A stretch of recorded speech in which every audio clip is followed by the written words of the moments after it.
Muchísimas gracias. Adelante, Jonathan, por Sí, favor. muchas gracias, Beatriz. Prácticamente yo les voy a hablar sobre la Hyperautomation y la automatización de la seguridad. Entonces, primero que nada, quisiera hablarles de quién es Jaguar. Jaguar es una empresa experimentada en el diseño, la creación y la implementación de ecosistemas inteligentes a partir de las más nuevas tecnologías. Estas tecnologías se conocen como 4.0 en el mercado con el fin de implementar la innovación y la productividad de cada uno de nuestros clientes. Jaguar actualmente cuenta con más de 10 años de experiencia en el mercado de desarrollo e implementación de soluciones con el fin de guiar a nuestros clientes a una transformación digital. Okay. Voy a dar inicio, una vez presentada la compañía, quisiera dar inicio. Según un informe de Forrester, quisiera iniciar con este dato de predicciones 2020 de la automatización. Forrester estima que más de 1 millón de trabajos serán reemplazados por la robótica de software, lo que se conoce como RPA o Robotic Process Automation, lo que son también agentes virtuales, chatbots y tecnologías como lo que es la gestión de procesos de negocio, basada en lo que es Machine Learning. También nos pronostica que para el 2021 se agregaron alrededor de más de 330,000 empleos en el sector de tecnologías de la información. Entonces, también nos dice que la mayoría de las organizaciones han automatizado al menos un 20% de sus procesos, mientras que otras han automatizado alrededor del 80%. ¿Qué nos dice esto? Que el hyperautomation, esta tendencia está ido creciendo, ¿no? Más con los temas de pandemia. Si se dan cuenta, actualmente la pandemia ha llevado a que la automatización se vaya creciendo y se vaya volviendo de forma más ágil, ¿no? Entonces, ¿cuáles son las necesidades del mercado? Según Gartner, las necesidades del mercado, el cambio del alcance de la automatización es ampliar la cobertura de la integración de las tecnologías en las diferentes áreas de la compañía. Por ejemplo, actualmente ya se requiere que las compañías, las áreas y departamentos estén interactuando, tener una concentración de información cada vez más precisa con el fin de agilizar la toma de decisiones.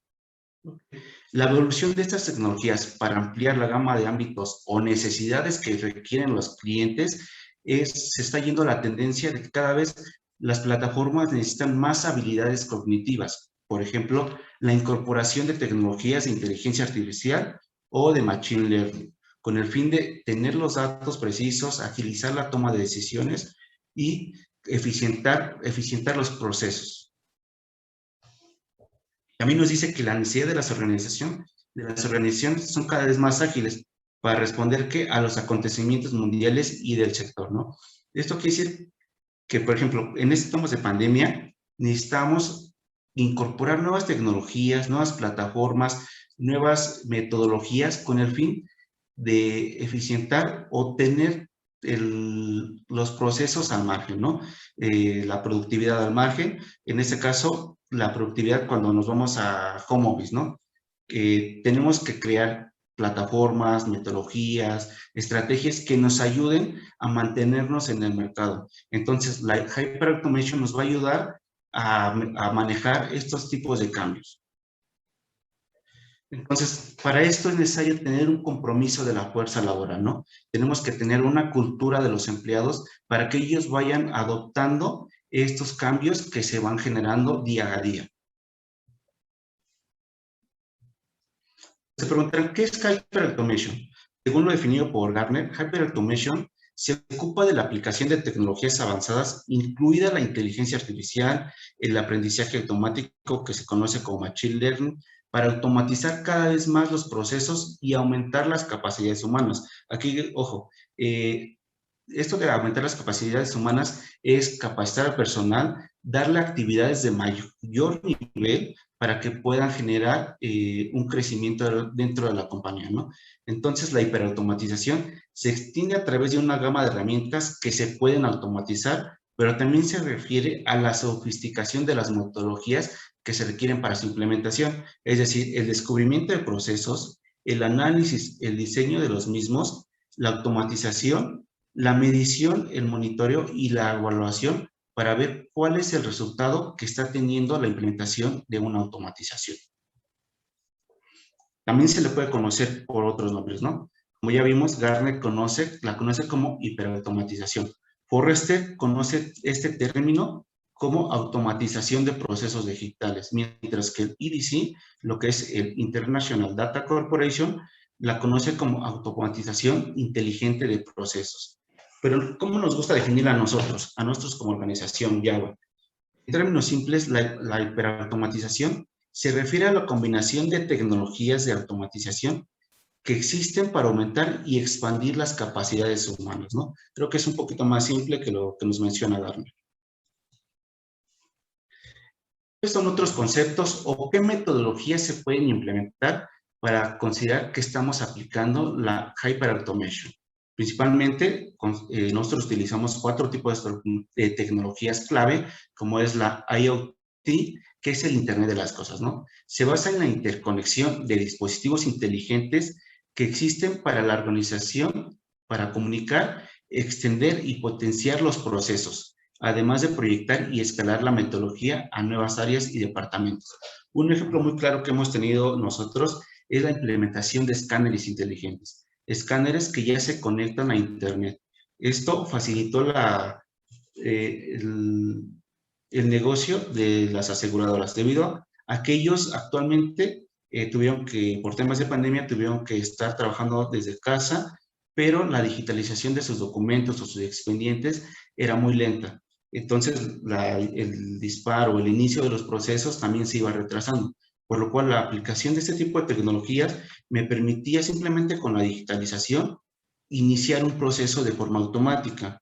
Eso quiere decir que ya no necesitaba validaciones, ya no necesitaba mandar por correo esa información, no necesitaba subir esa información a una carpeta compartida, simplemente la digitalizaba, el escáner se conectaba a Internet e iniciaba un proceso.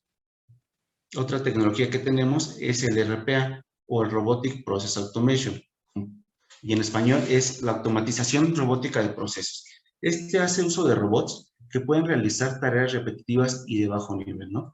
Con el RPA se pueden programar los robots, se pueden interactuar con sistemas como pueden ser sistemas SAP, sistemas Salesforce, entre muchos otros, en el cual sin la necesidad de la intervención humana, yo puedo automatizar mis procesos, tanto de consulta como de captura. ¿Okay? Otra tecnología que nosotros utilizamos o que nos dice la metodología de Hyperautomation es el uso de Machine Learning, que es el aprendizaje automático. Se refiere a sistemas que pueden usar datos para identificar patrones y aprender de ellos. Esto quiere decir que inicialmente vamos a entrenar el modelo de inteligencia artificial o de Machine Learning con ciertos atributos y datos. Y posteriormente, con el uso del mismo sistema, va a ir aprendiendo de forma automática y se va a ir haciendo autosustentable. Esto me va a permitir que ya no tenga interacciones humanas para entrenar este modelo, sino simplemente él a través de los datos, por interacción de los sistemas, de los recursos o de las personas, va a ir aprendiendo automáticamente y generando sus decisiones.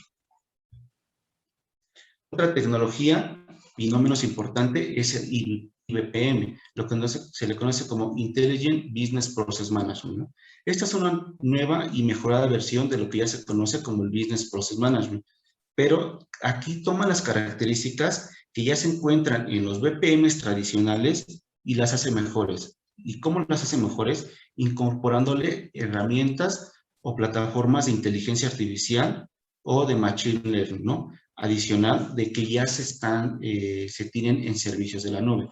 Ya se puede acceder a ellas en cualquier momento, desde cualquier lugar y de forma muy rápida. Entonces, estas son las herramientas que nosotros utilizamos. ¿Para qué? Para realizar la Hyperautomation.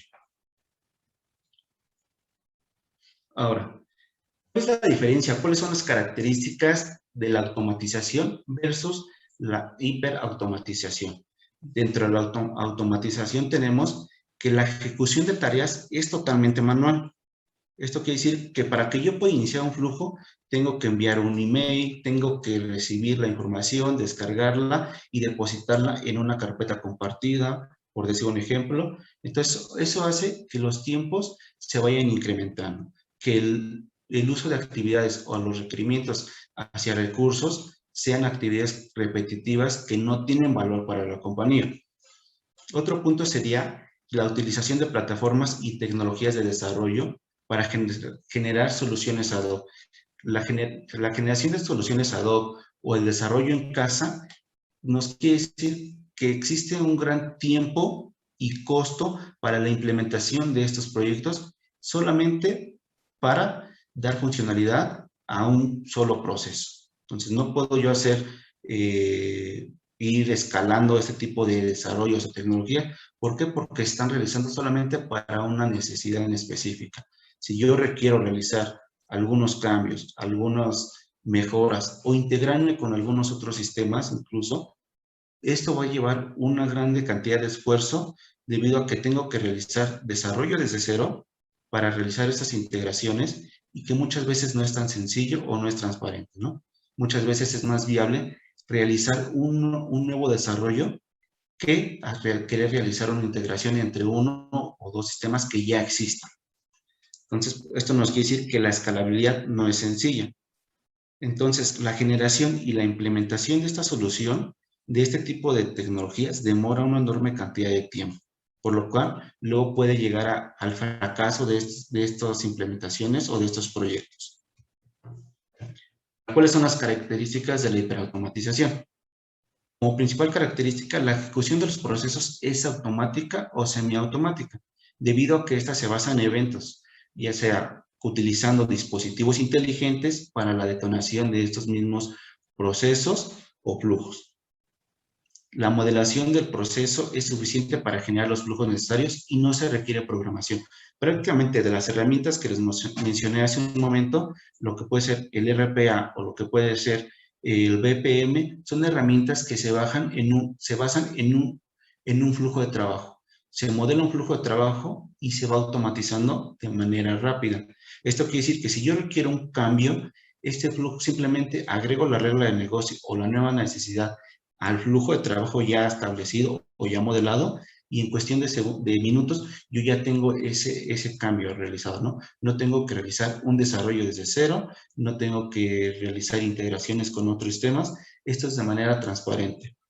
Entonces, esto quiere decir que para realizar cambios en el proceso no es necesario desarrollar nada nuevo, simplemente hago mi configuración dentro de un flujo y libero esa versión a los usuarios, ¿no? Entonces ellos ya van a poder usar ese cambio de manera inmediata. La comunicación e integración con otros sistemas frontend o backend se logra de manera nativa, ya que no se requiere ningún tipo de conector en especial para ello, y ya que las aplicaciones son manipuladas directamente por los robots. Esto quiere decir que yo aquí puedo incorporar dos tecnologías. Una puede ser un BPM y otra puede ser el RPA. El RPA puede ser el encargado de manipular otras plataformas para que yo no tenga la necesidad de realizar desarrollos, ¿no? O no tenga la necesidad de que un usuario esté iniciando sesión en una plataforma, obteniendo los datos y retroalimentando esos datos en otra plataforma. Simplemente con otra herramienta, otra tecnología, hago esa integración de forma rápida y sencilla, en donde el robot se encargaría de tomar los datos de una plataforma y trasladarlos a otra plataforma. Eso agiliza y centraliza la información, que es una cosa muy importante, ¿no? Actualmente las organizaciones no tienen central de información. Cada área es dueña de su propia información y muchas veces el traspaso de esa información puede delegar por políticas demasiado tiempo, ¿no? Lo cual nos puede llegar a tener costos altos por la toma de decisiones tardadas o tiempos en los procesos altos, ¿no? Entonces, la gran flexibilidad de este tipo de herramientas nos van a permitir extender la automatización a otras áreas u otros departamentos dentro de la organización, con el fin de que una organización vaya o se dirija hacia la transformación digital. También el modelado, la configuración y la implementación de las soluciones tiene un ahorro hasta el 70% en tiempo, a diferencia de los desarrollos a la medida, ¿no? O desarrollos en casa. Eso quiere decir que yo puedo implementar una solución un 70% más rápido que un desarrollo a la medida. Y también nos tiene ventajas como en la disminución de tiempos en la ejecución de procesos y los costos de los mismos, ¿no? Debido a que como ya es más rápido, ya tengo central de información, puedo tomar decisiones rápidas y ágiles y oportunas debido a que tengo la información a la mano, y también me permite disminuir la carga de trabajo hacia los colaboradores o los recursos, ¿no? Estas eran las diferencias que puede tener la automatización versus la hiperautomatización. Ahora, me gustaría hablarles de lo que es la metodología de la implementación. Como todo proyecto, debe tener una metodología para que este sea un éxito, ¿no? Entonces, aquí tenemos una serie de etapas bajo las cuales nosotros nos vamos guiando para realizar un proyecto de este tipo, ¿no? Primeramente tenemos la parte de la identificación. Más adelante les voy a ir describiendo un poquito más de en qué consiste de cada etapa, pero aquí la identificación es identificar un proceso clave que tenga beneficios para mí como organización. ¿Okay? El análisis es un punto clave y fundamental. ¿Por qué? Porque en ese se puede dar la diferencia entre que un proyecto sea exitoso o se lleve al fracaso, ¿no? Un mal análisis me puede llevar a aumentar la carga de trabajo mis trabajadores, y eso va a definirse o va a proyectar una resistencia a la incorporación de nuevas tecnologías a mi organización. Entonces aquí ese puede ser las variantes que puede tener un mal o un buen análisis. La ejecución también. Una buena ejecución, desarrollo, una buena implementación de pruebas me va a permitir que cuando yo despliegue o ponga en ejecución mi proyecto, tenga los menores errores posibles, ¿no? A la hora de estar ya en un ambiente productivo o ya utilizado por los empleados. La parte de la optimización me va a permitir, de toda la información que yo voy generando, ver cuál es el resultado que se estaba esperando versus lo que está ocurriendo actualmente, ¿no? Ver si en verdad los costos o los beneficios son los que yo esperaba o son aún mayores, ¿no? La transición. La transición es llevar este tipo de tecnologías o esta automatización a las demás áreas de la organización para tener una organización cada vez más cercana a la transformación digital o más digital como se conoce actualmente. Voy a hablarles de la cultura. ¿Qué entiende el usuario por la automatización o cuál es la primer pensamiento que se le puede acercar a un usuario cuando le dices voy a automatizar un proceso? Pues yo creo que en mi experiencia eso puede llevar a la resistencia. ¿Por qué? Porque el usuario puede pensar que quiero afectar su trabajo, ¿no? Que la implementación de una automatización es quitarle su trabajo, y es todo lo contrario, ¿no?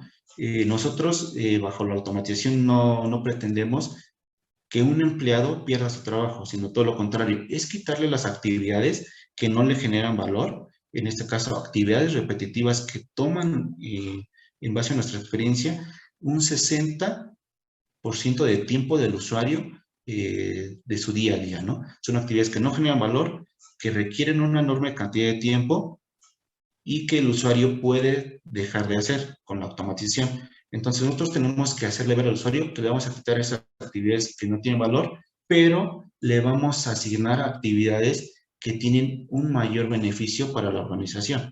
Eso quiere decir que vamos a permitir que el empleado crezca, vamos a capacitarlo y vamos a darle una carrera o encaminarlo para que él vaya subiendo de nivel, ¿no?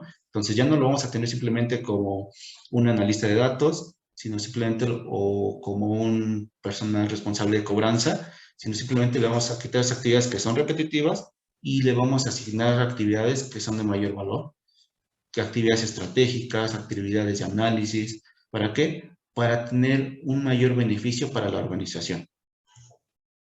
Entonces, por lo anterior, lo que nosotros recomendamos son pláticas, talleres, cursos.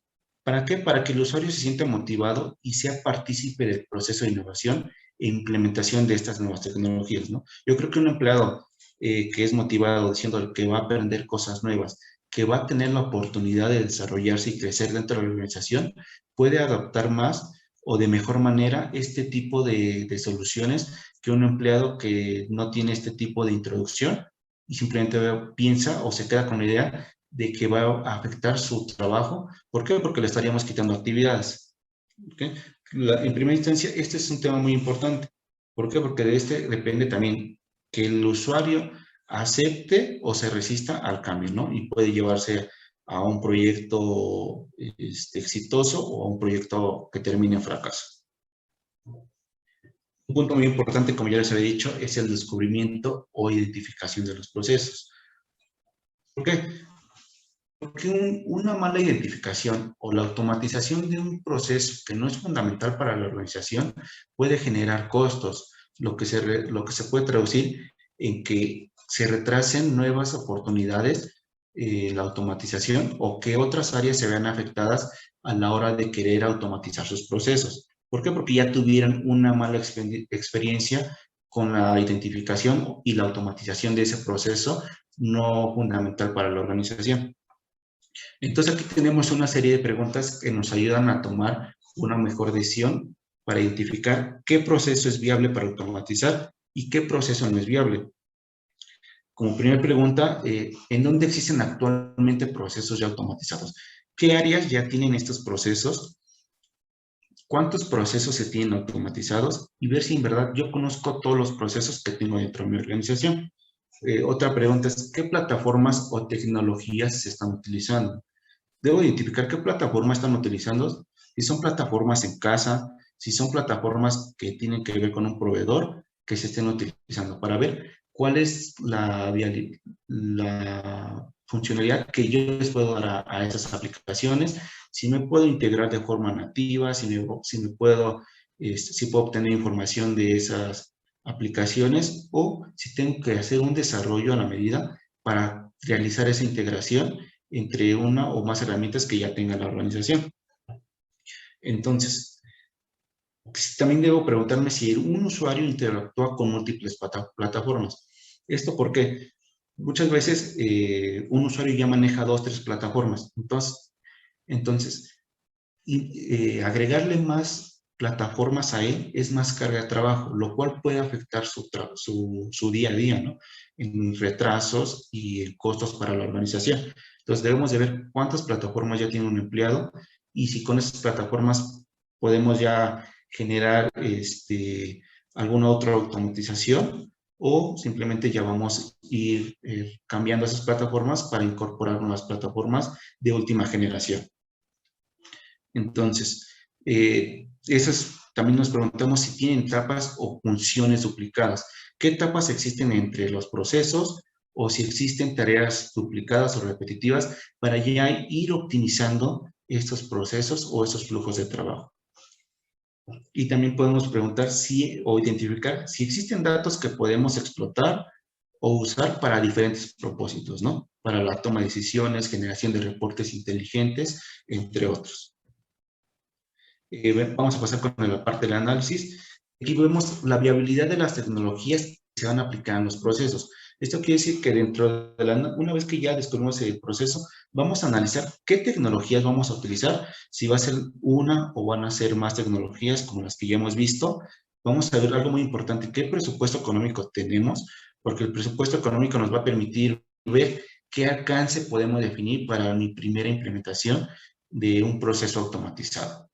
Entonces, también podemos ver qué procesos podemos mejorar y qué fases podemos ir liberando, ¿no? Por ejemplo, un proyecto grande, nosotros lo podemos ir liberando por fases con el fin de que vaya acorde a un alcance específico, acorde a los objetivos de la compañía y acorde a un presupuesto que tenga esa misma compañía. Entonces, el punto que sigue es muy importante. Ya les había mencionado que el diseño y las propuestas de soluciones debe ser un buen diseño y un buen análisis, porque un mal diseño nos puede llevar a aumentar, en lugar de disminuir o eficientar los procesos, vamos a aumentar la carga de trabajo de los trabajadores y la resistencia al cambio. Entonces, esto me puede llevar tanto al fracaso de mi proyecto, ¿no? Entonces, un buen diseño me asegura el éxito del proyecto y que yo pueda ir trascendiendo este tipo de automatizaciones a otras áreas o otros departamentos. También la definición de la arquitectura y la infraestructura también es una cosa muy relevante. ¿Por qué? Porque una buena definición de arquitectura e infraestructura me va a permitir que los recursos que yo estoy poniendo para la implementación de este tipo de solución no estén sobrados, ¿no?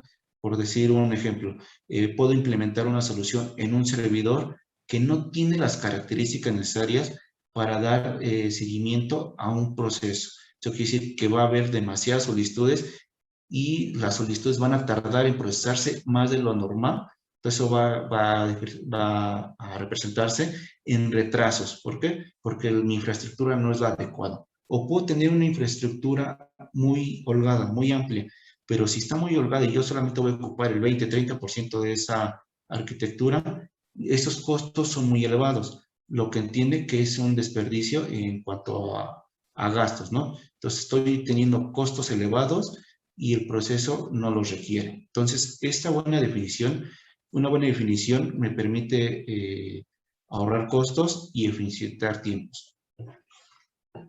También la definición de indicadores cuantitativos y cualitativos es muy importante. ¿Por qué? Porque me va a permitir ver cómo se está comportando mi proceso. De aquí voy a obtener los datos necesarios para la toma de decisiones, ¿no? Ver si tengo cuellos de botella en los procesos, qué mejoras puedo tener dentro de los procesos, en dónde existen retrasos en esas actividades que lleva un cierto proceso, ¿no? Entonces, el análisis es muy, muy, muy fundamental a la hora de implementar un proyecto de esta índole. Ejecución. Dentro de la ejecución podemos ver la construcción, que se lleva la construcción de la solución, generando entregables de alta frecuencia. Esto quiere decir que nosotros tenemos que incorporar ya nuevas tecnologías, como pueden ser tecnologías ágiles, como pues por decir nombres, la Agile, Kanban, Scrum, entre otras, que me permitan ir diseñando un plan para que el usuario vaya viendo en pequeñas etapas cómo se va desarrollando y cómo va quedando su solución, a diferencia de lo que es una gestión tradicional, ¿no? Que es hasta el final el usuario tiene que ver cuál es el producto final. Aquí ya yo puedo ir mostrándole cómo va quedando su producto y si vamos por buen camino o si vamos a irlo adaptando a las necesidades del cliente. También habla del desarrollo del plan de pruebas. El plan de pruebas es importante. ¿Por qué? Porque antes de pasarlo o implementarlo para el usuario, para que el usuario final ya lo utilice, se debe de realizar las pruebas necesarias para que llegue con los menores errores posibles a la ejecución con el usuario final. ¿Okay? Eso me puede permitir que yo reduzca los costos a la hora de que tengo que realizar cambios, ajustes que me estén reportando mis usuarios o mis empleados, ¿no? La documentación, la cultura y la capacitación de los usuarios, como ya les había mencionado, una buena cultura y capacitación hacia los usuarios puede lograr el éxito de los proyectos y evitar la resistencia a la incorporación de estas tecnologías. La evaluación de los indicadores cualitativos y cuantitativos definidos previamente me va a permitir ver la toma de decisiones, ver cómo está mi proceso ejecutándose, qué cambios necesito, si le quiero implementar una regla de negocio porque me estoy atrasando, observo que está atrasando una actividad o cierto usuario en específico, pues los puedo implementar de maneras sencillas, ¿no?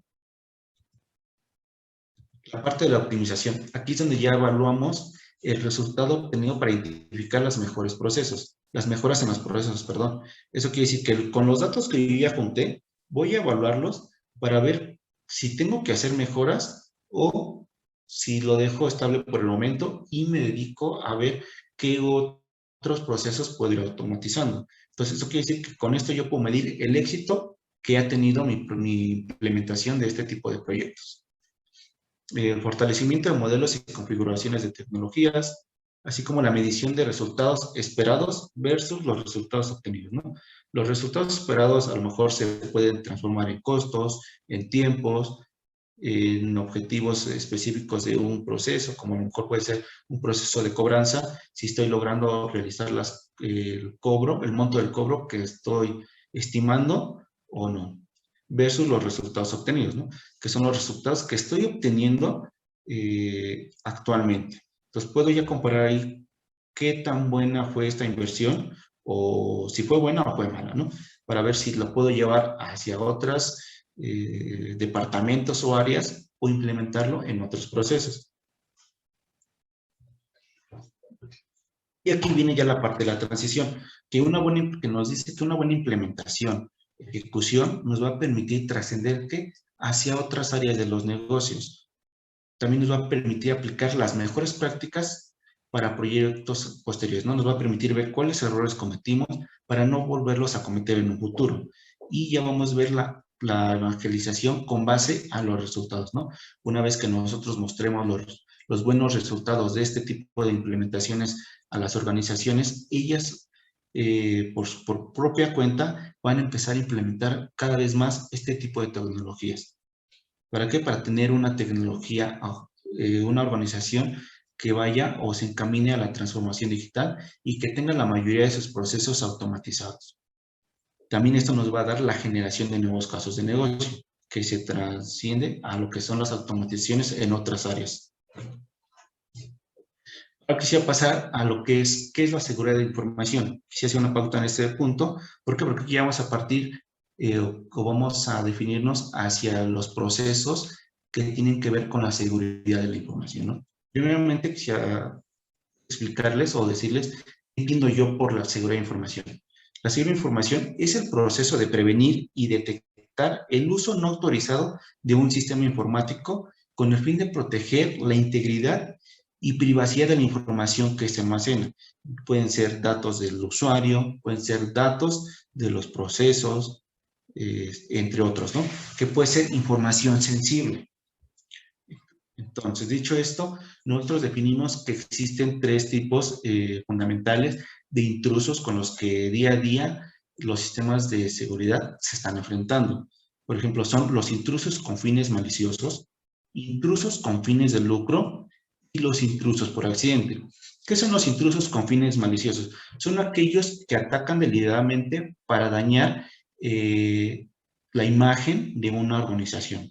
Eso quiere decir que toman la información, destruyen la información para afectar a un tercero, ¿no? Los intrusos con fines de lucro son aquellos intrusos que toman información, la acaparan para ellos mismos y te piden un rescate monetario. Eso quiere decir que si tú no proteges bien tu información y te afectas por este tipo de intruso, tienes que pagar cierta cantidad de dinero para que ellos te puedan liberar tu información, ¿no? Y los intrusos por accidente. Esos tipos de intrusos son aquellos que tienen acceso a sistemas esenciales de información, ¿no? Que pueden alterar la información y pueden eliminarla inclusive, ¿no? Entonces, este tipo de intrusos se da principalmente por la falta de capacitación hacia un empleado que tiene accesos a la información.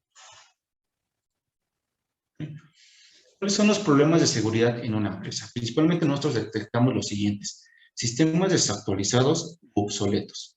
No existen o no se tienen implementadas políticas de acceso a los sistemas o a la información, ¿no?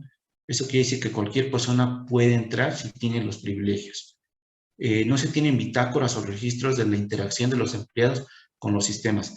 Los sistemas que se utilizan no guardan esa bitácora donde dicen el empleado tal ingresó a tal hora y modificó tal información. Entonces, no se tienen ese tipo de bitácoras o registros. Existen también documentos sin control de versiones, ¿no? Entonces, nunca sabemos cuál es la última versión, si estoy implementando las políticas de seguridad actuales o las anteriores. Entonces, también son problemas de seguridad. El personal sin conocimientos en el uso de la herramienta. Personal que no conoce las herramientas y se les da acceso, pueden arriesgar la información. ¿Por qué? Porque pueden eliminarla, pueden modificarla, no deliberadamente, pero eso pasa porque no se están capacitando a personas, ¿no? No se cuentan con los manuales de usuario adecuados, no existen procesos de respaldo de información, que es algo muy importante, ¿no?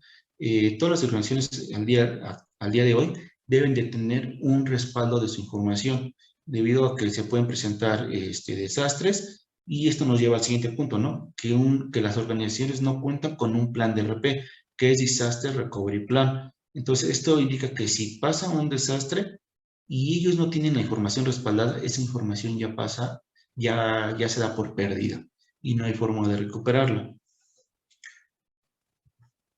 ¿Ok? La automatización de la seguridad. La seguridad de la tecnología de información protege la integridad de las tecnologías como sistemas informáticos, las redes y los datos. ¿De qué los protege? Los protege de los ataques, de los daños o el acceso no autorizado hacia la información. Entonces, las empresas que intentan competir en el mundo de la transformación digital deben entender que la necesidad de adoptar soluciones de seguridad se deben de implementar desde la etapa de diseño. Entonces, la idea es que formen parte de la infraestructura y del ciclo de vida del producto lo antes posible, con el fin de ir optimizando, ir viendo qué huecos de seguridad puede tener un proceso en específico, y desde un inicio se le está dando seguridad a la información de un proceso automatizado. Asimismo, nos va a permitir anticiparnos a los problemas y responder de manera oportuna cuando se lleguen a presentar. Entonces, la automatización de la seguridad consiste en usar las tecnologías que ejecuten tareas con la menor intervención humana para integrar procesos en las aplicaciones y la infraestructura en la seguridad, ¿no? Esto quiere decir que si yo implemento tecnologías como robots, de machine learning, va a permitir tener un monitoreo constante de 24/7, el cual me va a permitir o va a detectar si existen intentos de ataques, si existen accesos de información autorizada, y está constantemente monitoreando, cosa que si se realice de forma manual es prácticamente imposible, ¿no? Porque necesito tener recursos que estén monitoreando los diversos procesos de seguridad con los que tiene una compañía, ¿no? Entonces eso es muy difícil. Sin embargo, si yo implemento este tipo de tecnologías en la seguridad, automáticamente se está monitoreando y constantemente está haciendo. Entonces eso quiere decir que a la menor alerta de un intruso o un ataque, el sistema ya me está reportando que existe una posible ataque, ¿no? O un posible acceso no autorizado hacia la información. Entonces yo ya puedo ver qué está pasando y tomar cartas en el asunto para prevenir que eso pase, ¿no? O tomar las medidas necesarias. Seguridad de la tecnología de información. A medida que aumenta el tamaño de las organizaciones o la capacidad de tanto las infraestructuras como de las redes, cada vez se va volviendo más difícil poder gestionar la seguridad y el cumplimiento de forma manual. Es lo que les comentaba hace un momento, ¿no? Es muy difícil que un solo empleado o una serie de empleados estén monitoreando los diversos o todos los procesos de seguridad con los que cuente una organización. Si un usuario puede monitorear a lo mejor en este momento un proceso, en otros 2 horas va a monitorear otro proceso, pero no le está dando un monitoreo constante y continuo, ¿no? El cual pueda ver cómo se está comportando la seguridad en esos procesos. Entonces, la detección y la resolución de problemas pues, cada vez se va volviendo más lenta, ¿no? También la aplicación de políticas, la aplicación de configuraciones, nos va permitiendo que hay errores en la configuración de los recursos y no hay uniformidad en la aplicación de estas políticas, lo cual puede dejar vulnerable un sistema de seguridad. ¿Okay?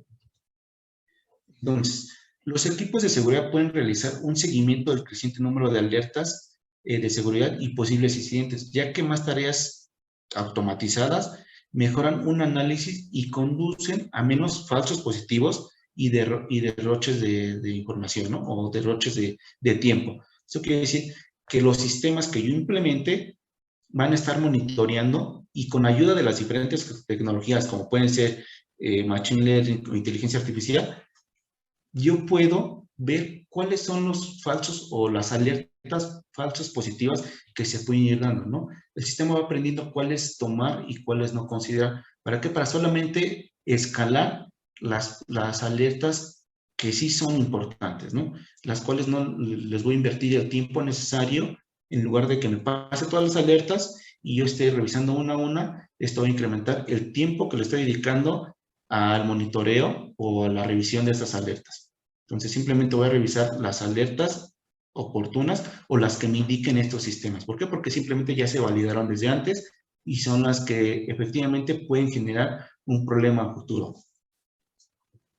Las respuestas, ya sean totalmente automatizadas o incluso dependientes de la participación humana, se implementan de forma más rápida y precisa. Como ya lo hemos visto, la implementación de este tipo de automatizaciones, como son los robots, los modelos de inteligencia artificial, se pueden realizar de forma rápida y precisa, ya que los modelos van aprendiendo con el día a día, ¿no? Entre más se use, más van aprendiendo y más robusto es el modelo de inteligencia artificial. Okay. Quisiera mostrarles algunos ejemplos de cuáles son los procesos que se pueden automatizar. Como primer proceso tenemos el de búsqueda de amenazas, que es la detección temprana de amenazas, reduce la posibilidad de que su empresa experimente fallos de seguridad y disminuye los costos asociados en caso de que ocurra. Esto quiere decir que el monitoreo constante o búsqueda de amenazas va a disminuir o me va a permitir saber con anticipación que se está presentando una falla, ¿no? Entonces yo puedo atenderla antes de que pase algo mayor, ¿no? Como lo que puede ser el robo de información o la destrucción de la información. Entonces yo puedo anticiparme a ese tipo de amenazas. Y la respuesta ante los problemas de seguridad. El proceso de solución de problemas de múltiples plataformas y herramientas puede ser complicado, puede ser lento y propenso a errores cuando se realiza de forma manual. Entonces, automatizar este tipo de procesos de manera ágil y simultánea va a permitir que yo de manera simultánea realice correcciones en los sistemas afectados de forma automática, ¿no? Entonces yo puedo responder ante los incidentes con mayor rapidez o simplemente de manera automática. Se detecta alguna amenaza de manera automática, el robot ya sabe lo que tiene que hacer, ¿no? O la plataforma de sistema artificial ya sabe qué decisión debe tomar, si debe cambiar una política, si debe de escalarlo al siguiente nivel. Entonces, esos son los tipos de soluciones que nosotros presentamos. Muchas gracias, John. Si estás ya por terminar, por favor. Sí, ya pasamos a la reflexión y terminamos. Entonces, como reflexión, quisiera hacerles una pregunta. ¿Conocemos los procesos de seguridad dentro de nuestra organización?